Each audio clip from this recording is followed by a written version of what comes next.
As is commonly the practice, Cabinet Lekgotla convenes every once in a while, in fact, annually and specifically with urgency after a new administration comes into play. And job creation and energy security are set to top the agenda of the first day of the Cabinet Lekgotla of the Government of National Unity taking place today. President Ramaphosa and his Deputy President Paul Mashatile are presiding over the first meeting at the Sifako Makhatlo Presidential Guest House in Tshwane today. The two-day meeting is attended by ministers and their deputies, as well as premiers, directors generals and representatives of the South African Local Government Association. Samkele Maseko of SABC News as a reporter joins us now for this. What do we know about what is on the agenda of the meeting? You had sight of the agenda a little bit earlier. What are they discussing today? In essence, what they are discussing is around the economic trajectory of the country. It's around the energy security, energy in the country, the procurement of the 5,000 or 50,000 megawatts of power that is envisaged to come onto the grid. Out of that 50,000 megawatts that they want to procure, they've got about 2,500 megawatts, which has been identified for the building of a new nuclear power station. And that is why you've got the Minister of Electricity and Energy, Dr. Ramaphosa, working with the Minister of Finance, Enoch Kotongwane, in trying to find out ways of trying to finance this particular procurement of this nuclear deal at a size and scale that the South African fiscus can afford. Yeah, a number of changes have taken place in the political economy of energy security in South Africa. The first of which is the Minister of Energy is now also the Minister of Electricity, as that portfolio has been amalgamated. But interestingly, when it comes to the money talk here, is that the president is now the shareholder, because there's no Department of Public Enterprises anymore. The president, through the minister in the presidency, Kumbutso Ntshavheni, are now the shareholders here. So they make shareholder level decisions when it comes to that. What do we know about the tone of the conversation, given that it is not happening in an excited state where load shedding is wreaking havoc across the country? There's been relative stability over the last 3 months as far as energy supply. The tones would be a lot calmer in the room.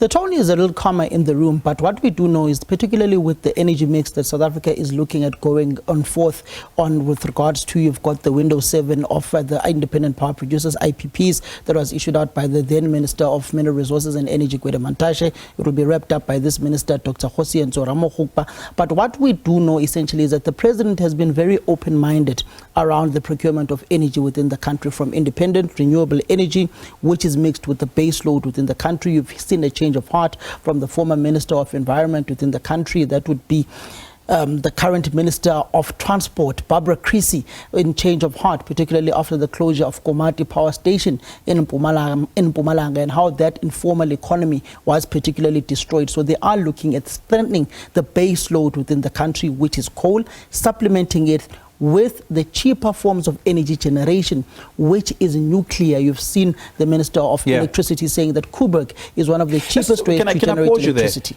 Nuclear has been a very controversial energy conversation in South Africa. We remember what happened to the nuclear conversation under the Zuma administration.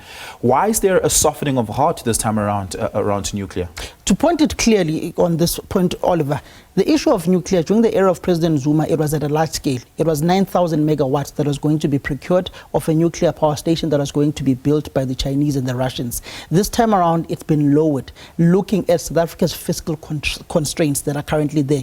It's been lowered to 2,500 megawatts. You'd remember that nuclear power station of 9,000 megawatts was envisaged to be built in the Eastern Cape province in around East London. This time around, by Russian engineers. This time around, is it still Russian engineers? The reality of the matter is that the Minister of Energy, the Minister of Mineral Resources and Energy in this country is vociferous in saying that they will not move in strengthening their economic ties with Russia, and particularly with the new nuclear reactors that are there, that are being built, are at a cheaper scale and lesser, and those are predominantly coming from the Russians and the Chinese. So the reality of the matter is, South Africa is part of BRICS. They will have relations with Russia. Minister Ramaphosa has been in the job just over a year. He's only had constitutional powers as Minister of Electricity less than a year, because it took a while before the President gazetted that. But when he came into office, he promised us that Eskom would reach a 70% energy availability factor within a year. He's actually achieved that if we really look at it, because we're sitting hovering around, flirting with a 70% energy availability factor. Is there any urgency around any real drastic changes to our energy mix and procurement protocol at the moment, given that we now know that we can have a resilient and reliable energy grid?